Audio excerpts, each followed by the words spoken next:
This is how you come down.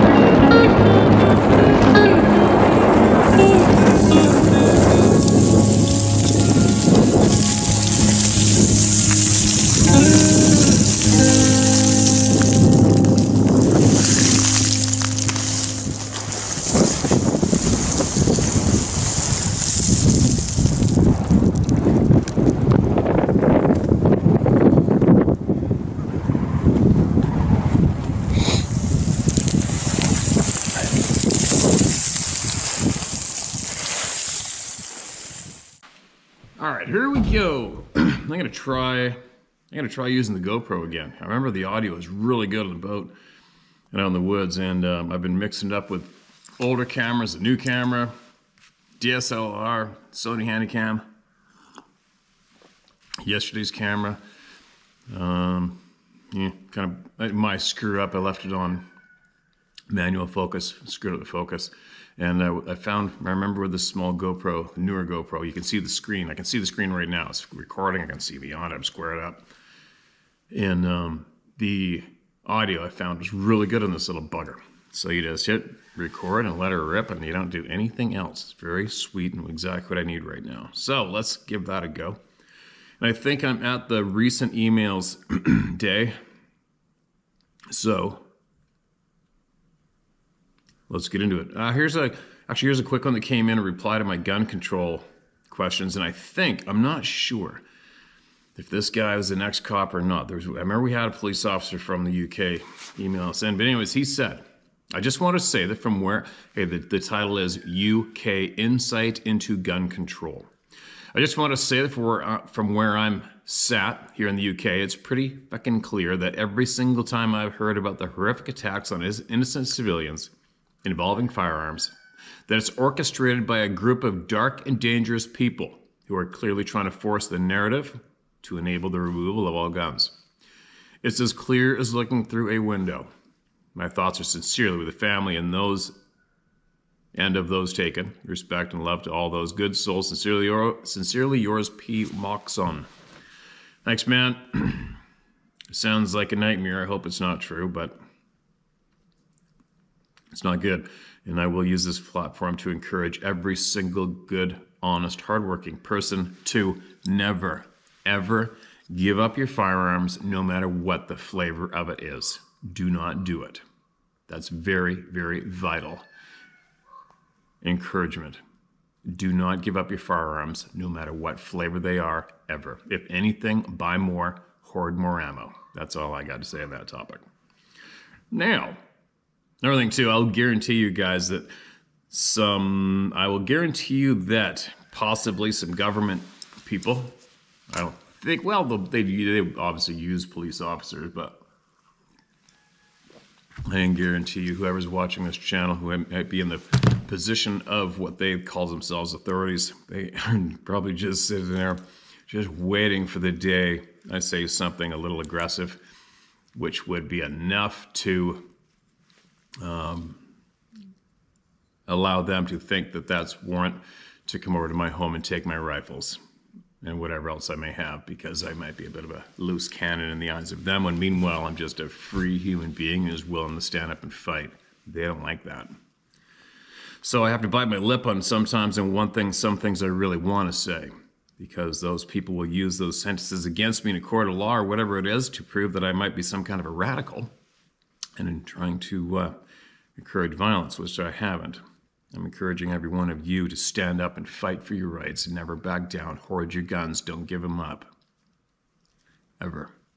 Okay, back to hearing the people. Listen to this one. This is titled Two Experiences. Hello, Steve. My name is Brandon Held.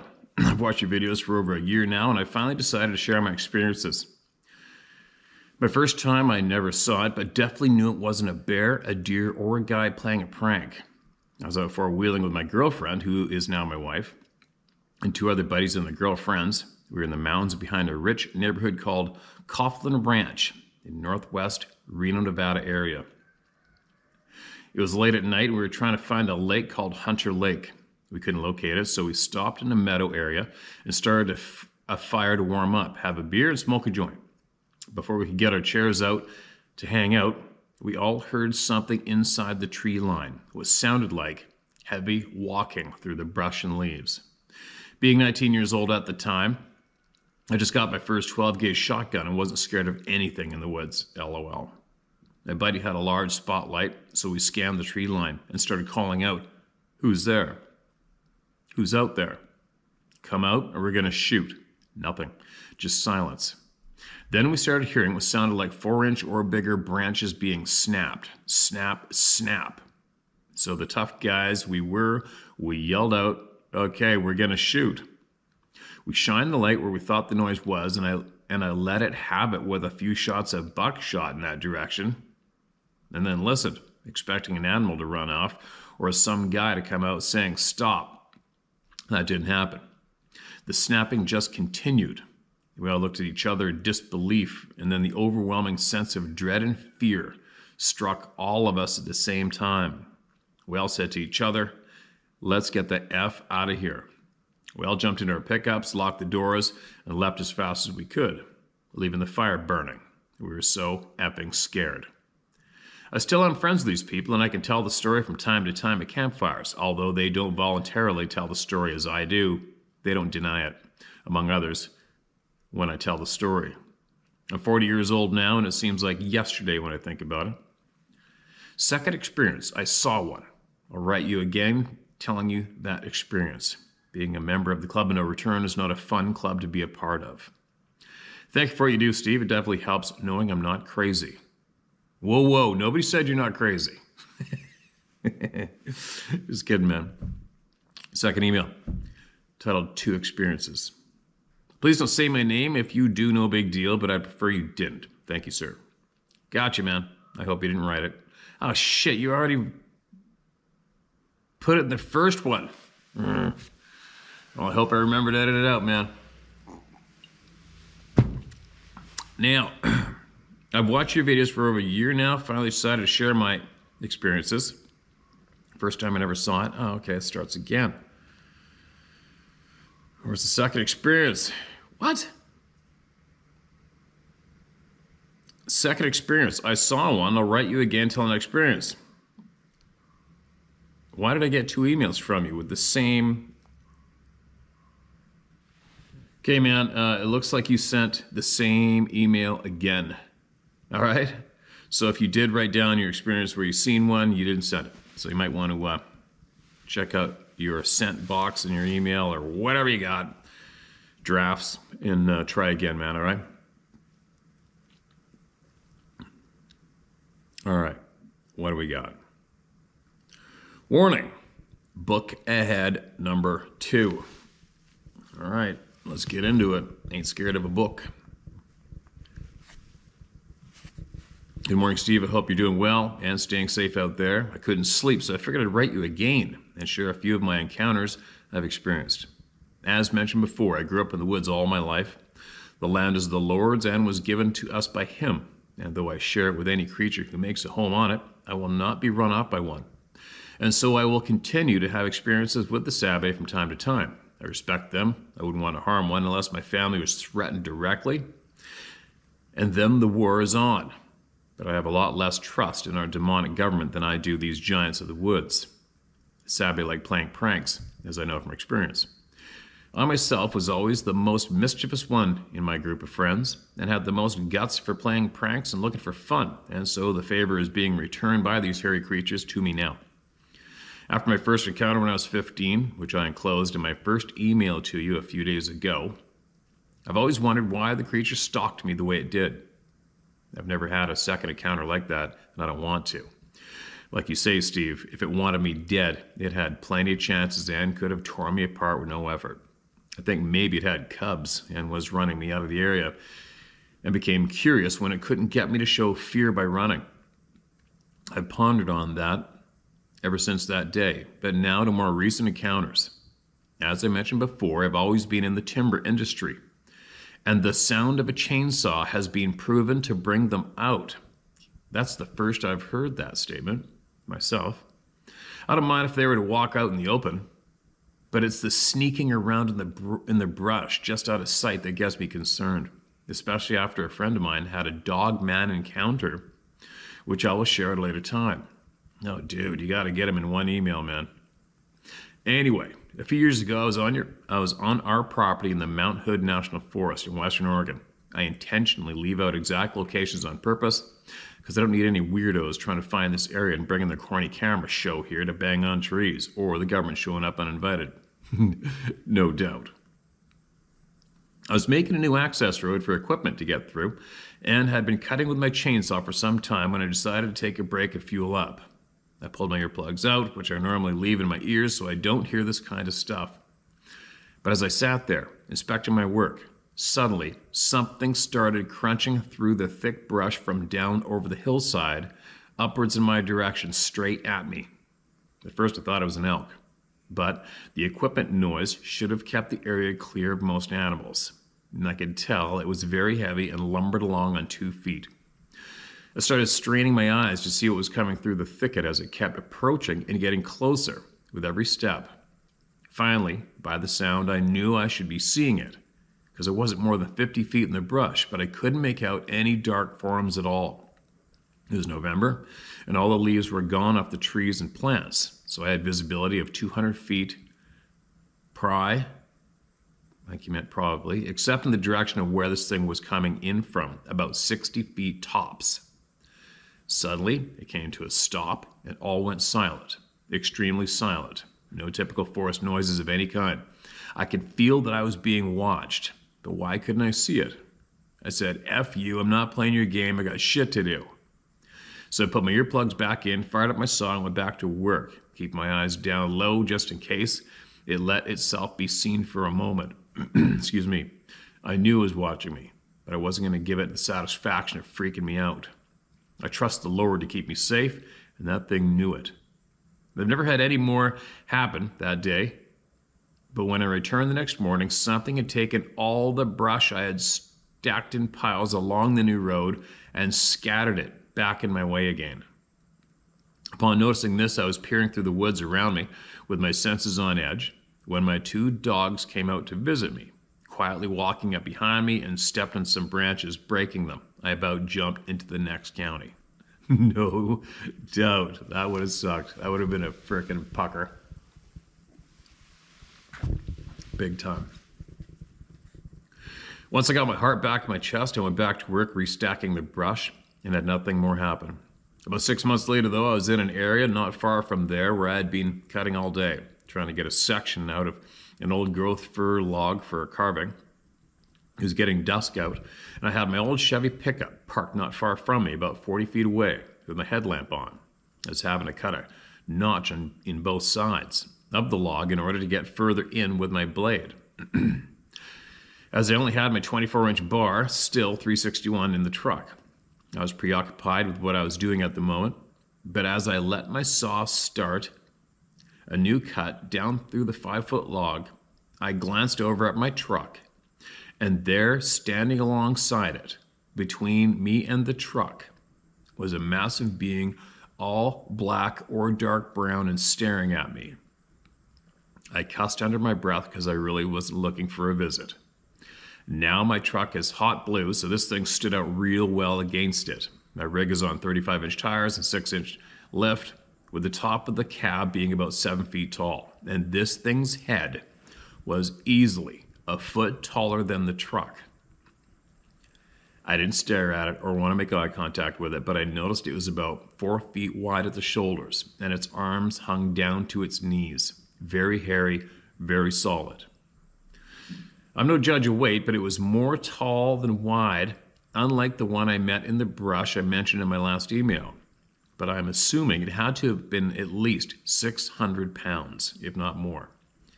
Usually a big critter like our hogs weighs more than what you guess. Excuse me, but the second I saw this thing standing there, a cold shiver ran down me, but I didn't want it thinking I saw it. So I turned back to focus on my cutting. I didn't want to look back for probably 30 seconds, which was making me nervous because I really didn't want it getting any closer to me. I finally turned my head over to see if it was still there, and it was. Now it was about 10 feet closer to me and standing more to my left near the hood of my truck. Oh my God, that would suck. Suck.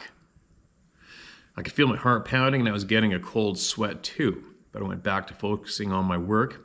I didn't look back for several minutes, knowing that thing could show up next to me or behind me without warning. I find the best thing to do is focus on what I'm doing and not look around. And don't let your imagination run away with you. It's easy to do out there in the dark with those sabe being curious and coming around. Excuse me. I looked back up after 5 minutes and it was gone. Thank God. But I'm sure it was standing in the dark there somewhere, and I wasn't about to look around for it. I finished my work there, packed my tools, and headed to the house without anything more occurring. The next day I went back, but after that I try to get back before dusk. One thing I've learned over the years is that it doesn't matter how close to a residence, building, vehicle, or several other people you are.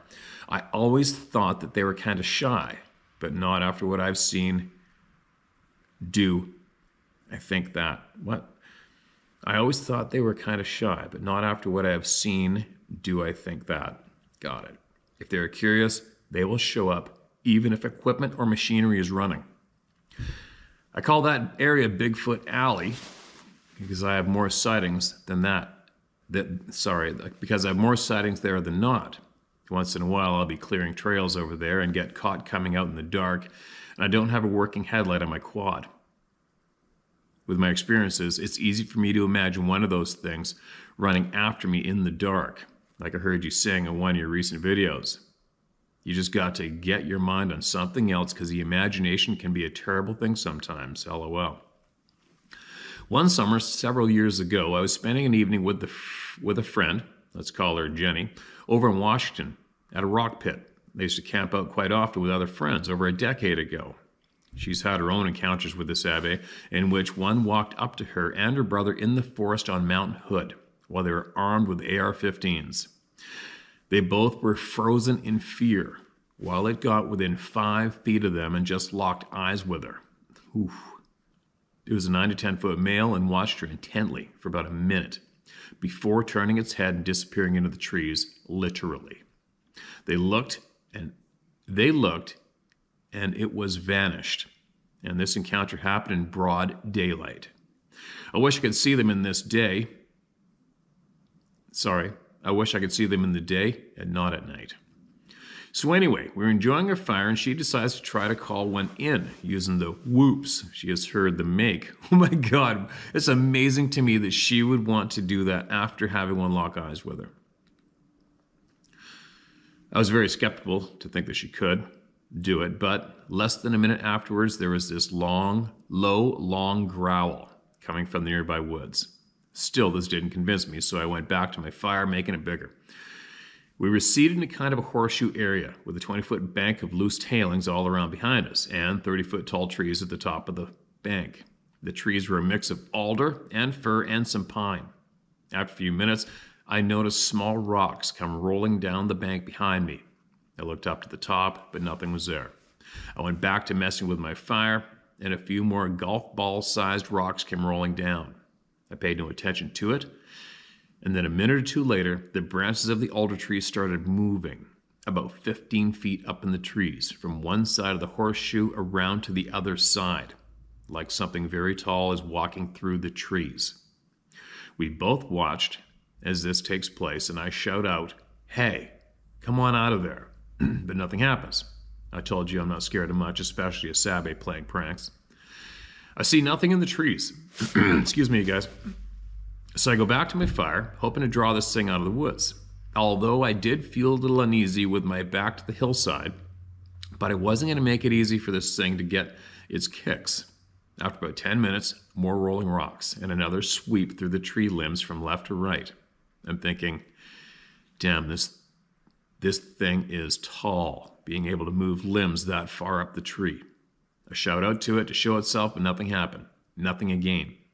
My friend is getting uneasy about now, although being an Iraq War badass veteran, it takes a lot to get her concerned. She's had many Sabe encounters as well. Wow. So about then, about a half a dozen larger softball-sized rocks come rolling down. Now I was getting tired of this nonsense, so I grab a flashlight and go climbing up the bank to see if I could find it. The trees grew real tight together with lots of large outcroppings of rocks scattered around them. And I was thinking how hard something large would have to work to get around up here between all the obstacles. But I also knew something could hide well up here from me behind these boulders. I half expected to come around a rock and come face to face with the giant creature, but after several minutes of looking, my friend was getting concerned and started calling me. So I headed back down to the fire, and I wasn't back down there in 30 seconds, and the trees and branches started moving again. Like something really big was walking amongst them. Something else that would happen every time the limbs moved is that there would be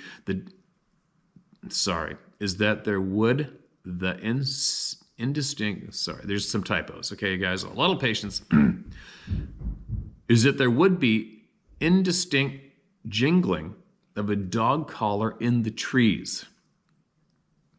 At that moment, I grabbed a baseball-sized rock and I lobbed it into the trees that were moving, and my friend started shouting that I was going to get us killed.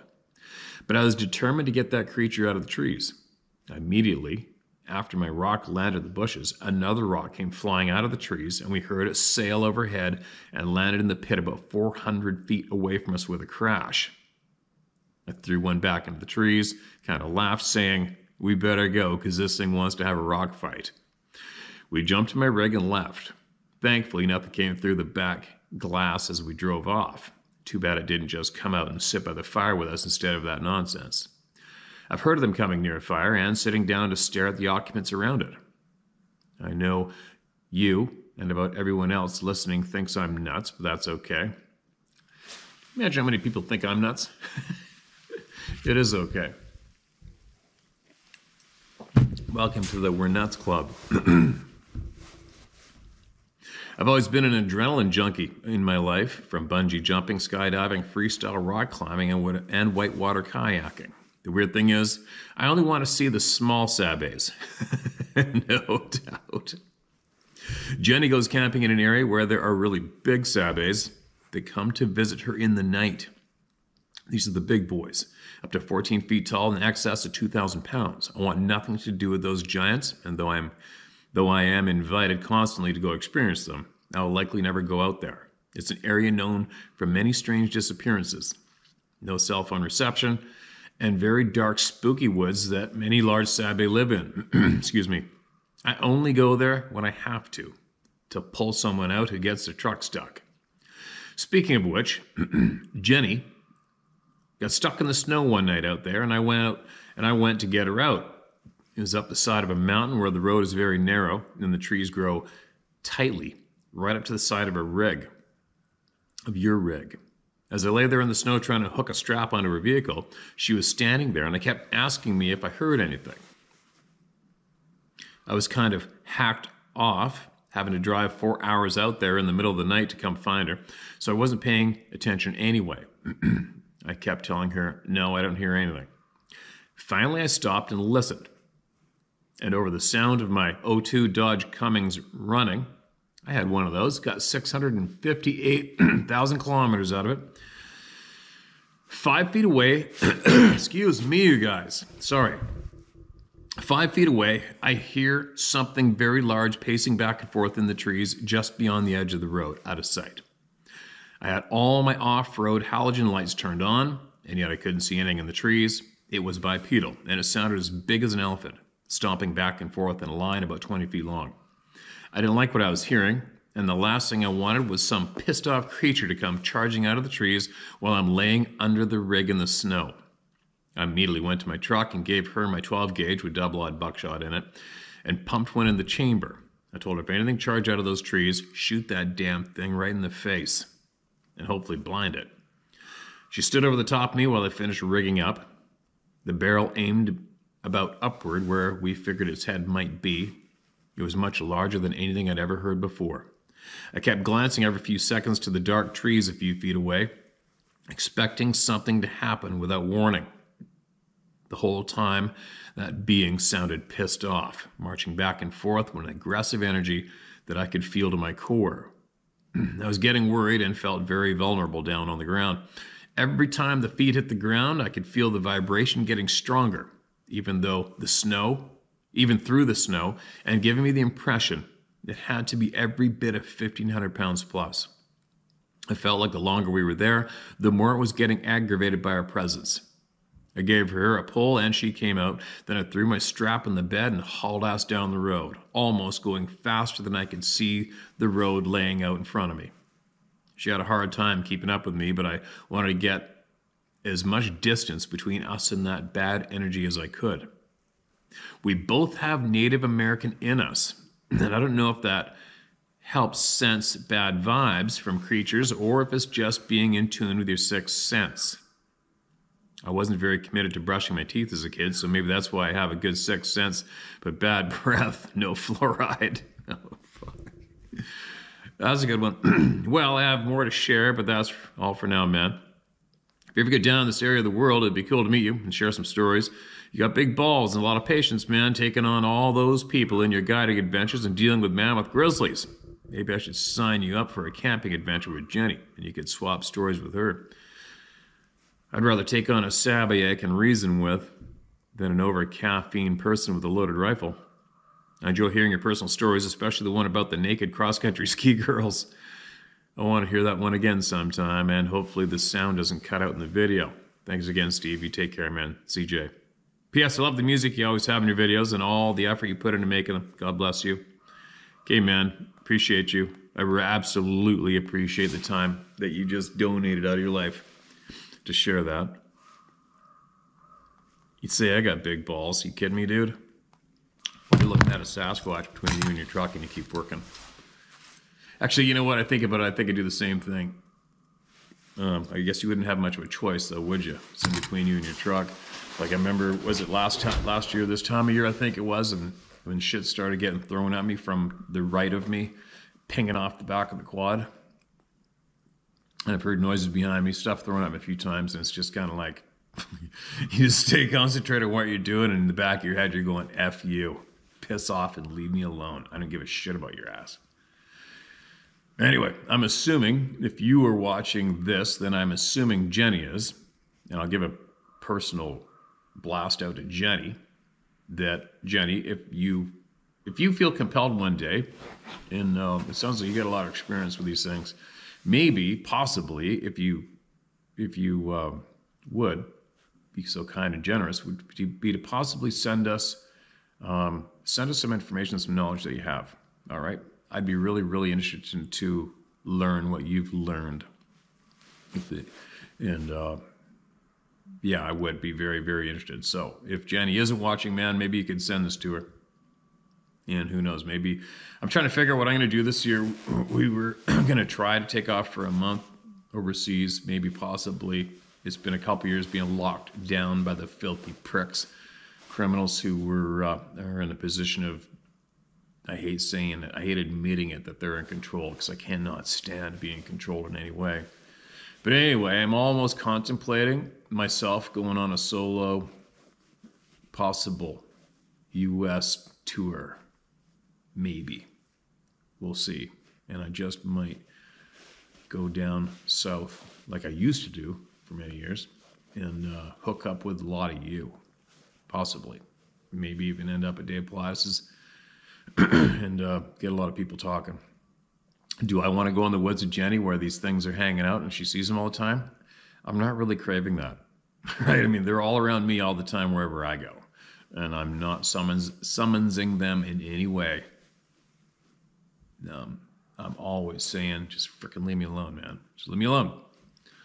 But I don't know. Who knows? I've got a handful of people. The Arizona 402, I'd love to hook up with you guys and other people who speak with Mr. Ash, everybody. And would I go in the woods with many of you? Of course I would. Of course I would go. Would I be accompanying you into the woods because personally it's going to up my chances of seeing one of these beings? No, not at all. If I do make it down and I do accompany people out to where they have numerous experiences, I think I would only do it just to watch you and speak with you and watch your demeanor and watch how you carry yourself and watch and see the new country and just it'd be like being a fly on the wall watching you with your experiences without any craving at all in the back of my mind of hoping to God I'm going to see one or even get a photo. I'm good. I can do that here. But I opt out. Anyway, Jenny, yeah, I'm babbling. Send me more, you guys, all right? Send me more. Us more. Send us more. You know, another thing, too, when you speak about being veterans, excuse me, I have a feeling that Afghanistan, there's a lot more to it when it comes to Afghanistan. I think there's a lot more to the conflict, the past conflicts. I do not believe that any Afghan was in any way, shape, or form responsible for terrorist attacks on North American soil.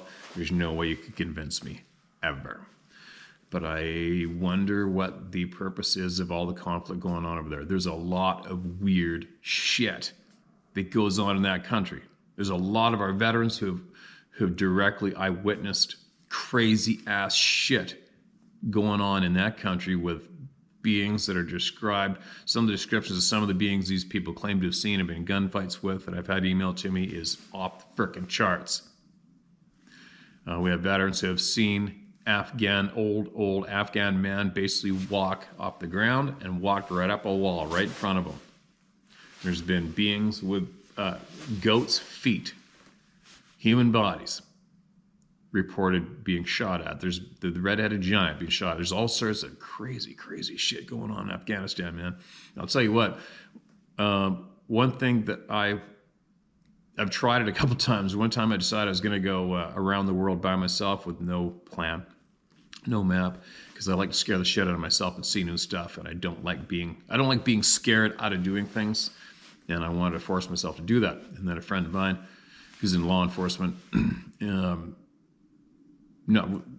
he's actually in Coast Guard and law enforcement fisheries. And he cautioned me, says, no Muslim countries. And I'm like, what? And he's traveled the world like extensively. He says, and I was rattling off one country I was going to start at. And he said, don't be stupid. That's where you get your head chopped off. And then we started cluing me in. And then I realized, that sucks, man. There's a lot of countries today where you just cannot go, especially a man alone. You might be seen as some kind of a threat.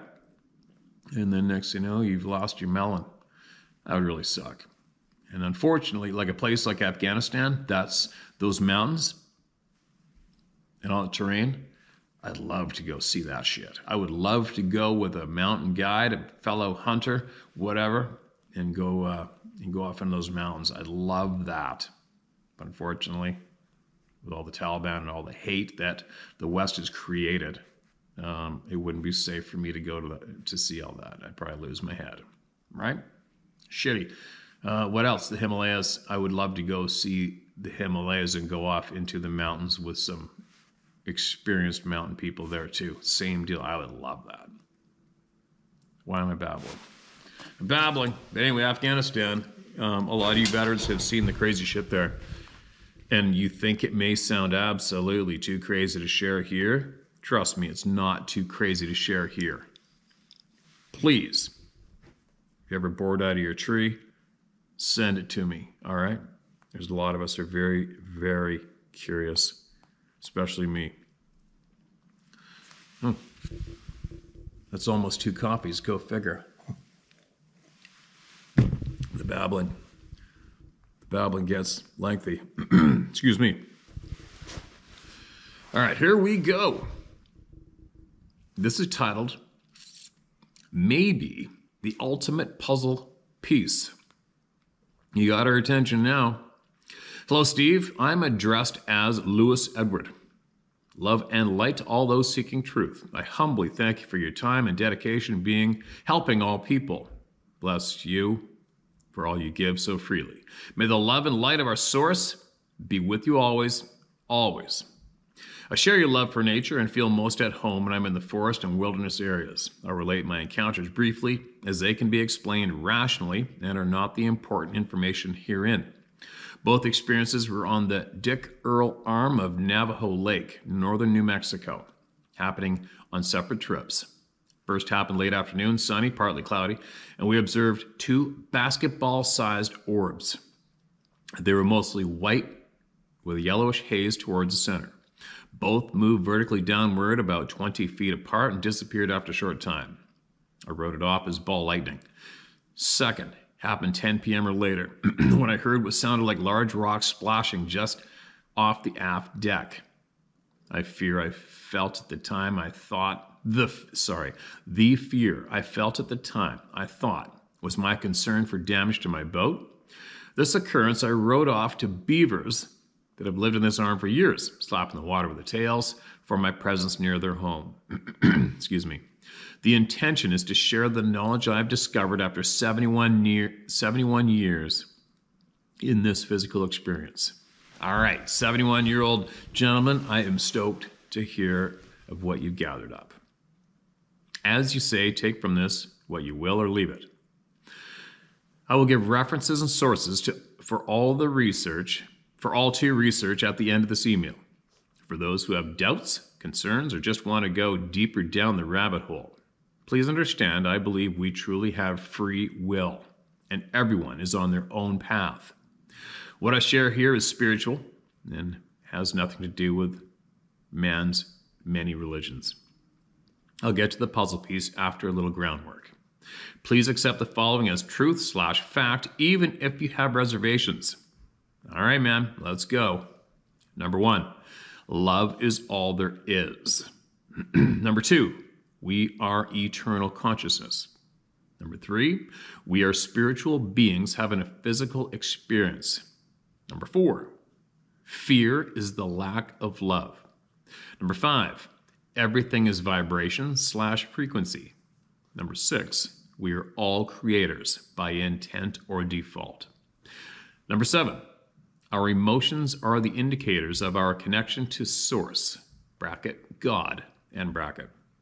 Your feelings of love and happiness are high vibrations connecting you with Source, and fear and hate are the lowest vibration, disconnecting you from who you really are. Number 8, we create by thought, word, and deed by vibrating the fabric of space creation. Number 9, as you think, you vibrate. As you vibrate, you attract. As you attract, you receive. Try to have the highest thoughts of love and happiness. Give thanks and gratitude and appreciation often. Laugh at life. Number 10, there is only now. The now we are experiencing is that which we created in the past, manifested. Number 11, what you push against, do not want, you attract into your life and add power to. Number 12, Source does not interfere with our free will, and any judgment of our free will is self-inflicted.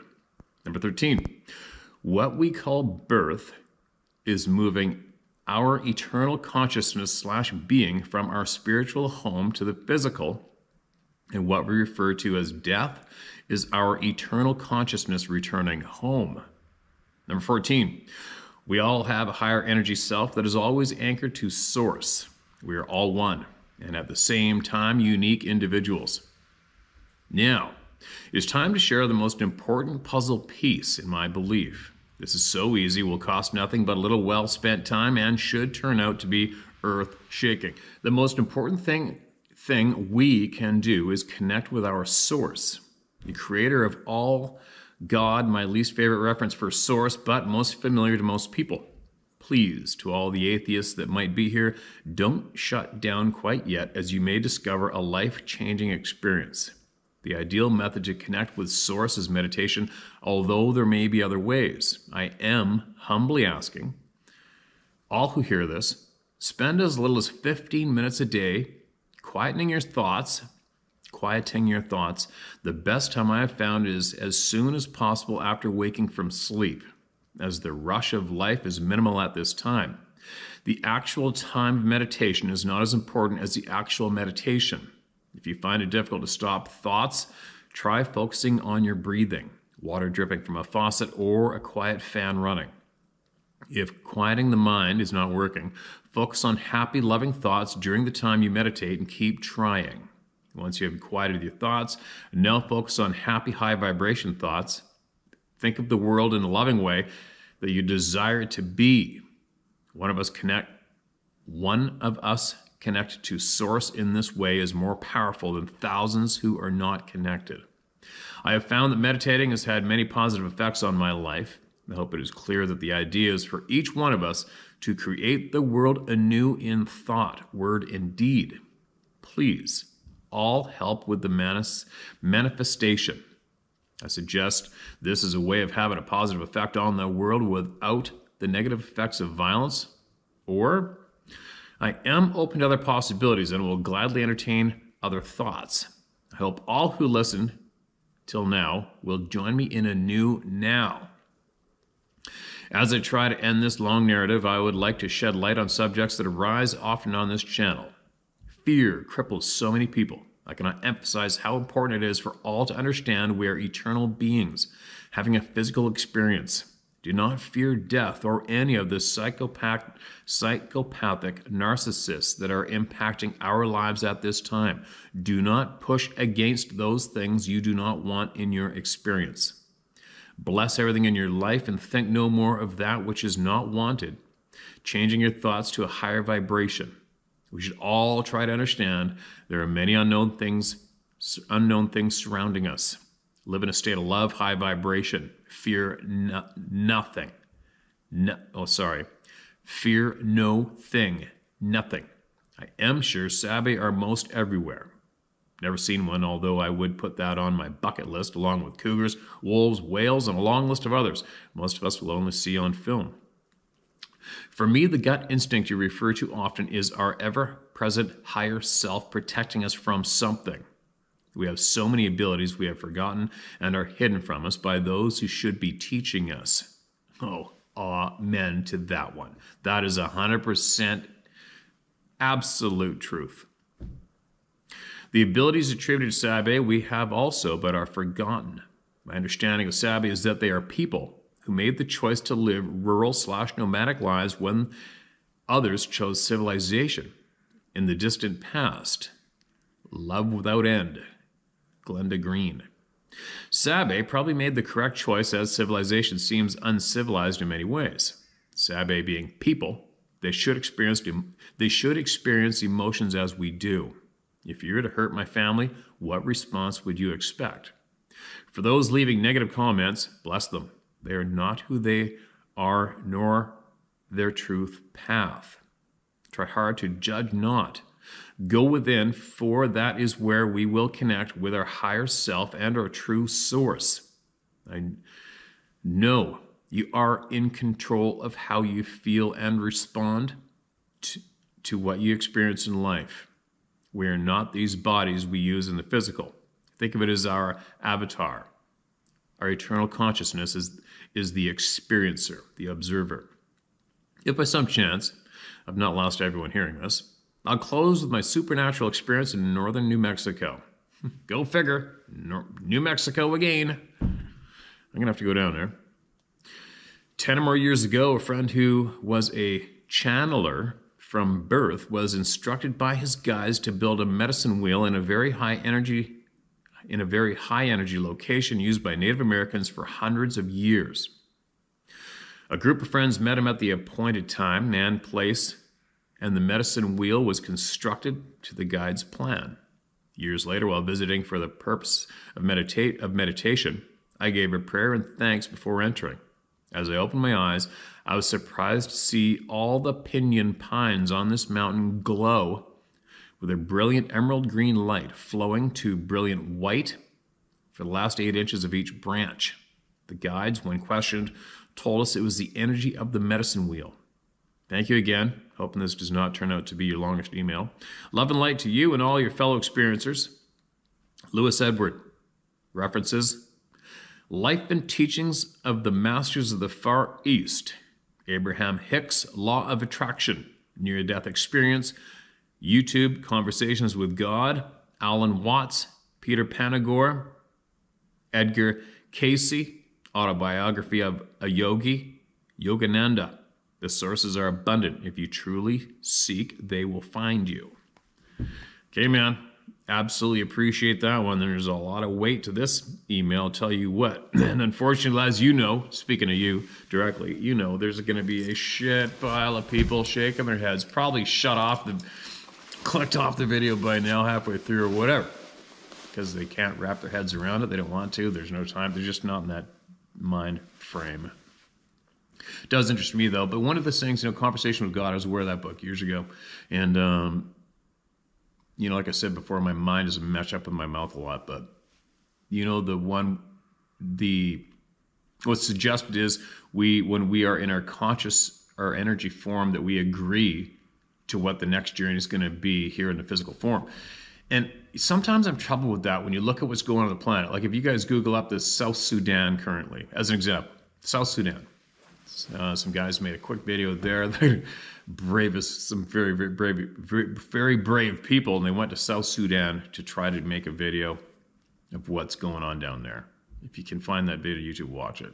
And when I see shit like that going on, it makes me think, okay, that doesn't make sense to have all those souls being in their energy form and agree to each other, hey man, next time I go down there, let's go down there and let's go be born in South Sudan in 2022 and go through what they're going through, as an easy example of, why? What? Because that is a absolute living frickin' hell. And I don't understand it. If we had that kind of control in our conscious self, in our energy self, whatever it's called, why would we not choose to come down here and create all the good that you just mentioned in the email? Why? Where does the confusion start? Where's the road fork? Am I making any sense? I hope so. But where is the road fork, right?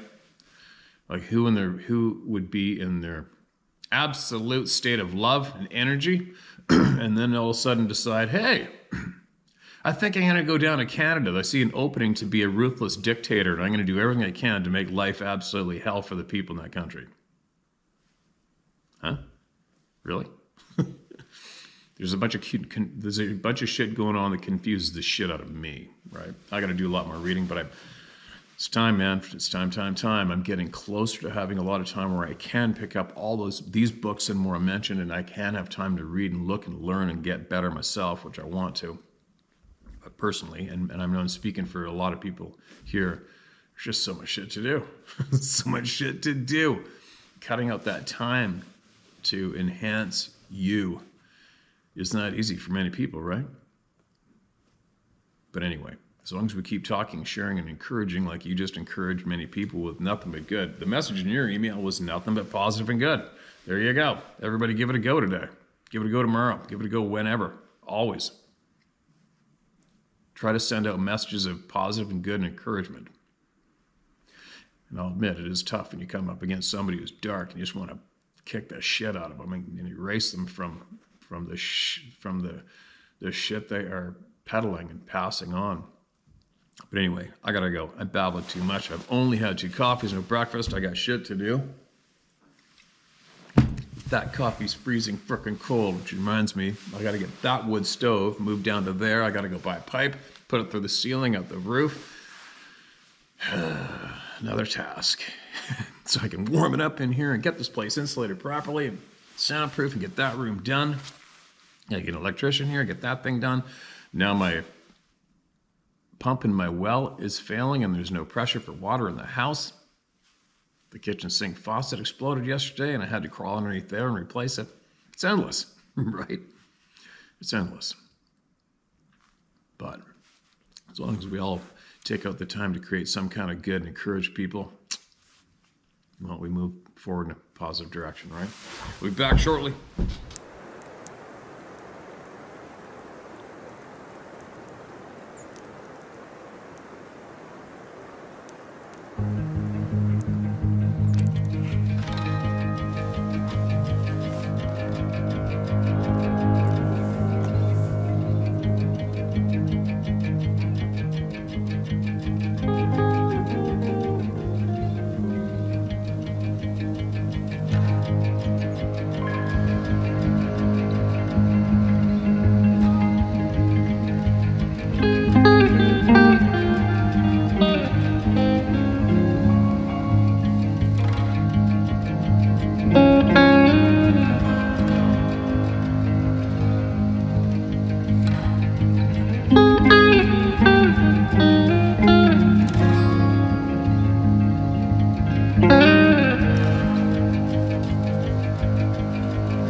2 feet to the left, I'm gonna die.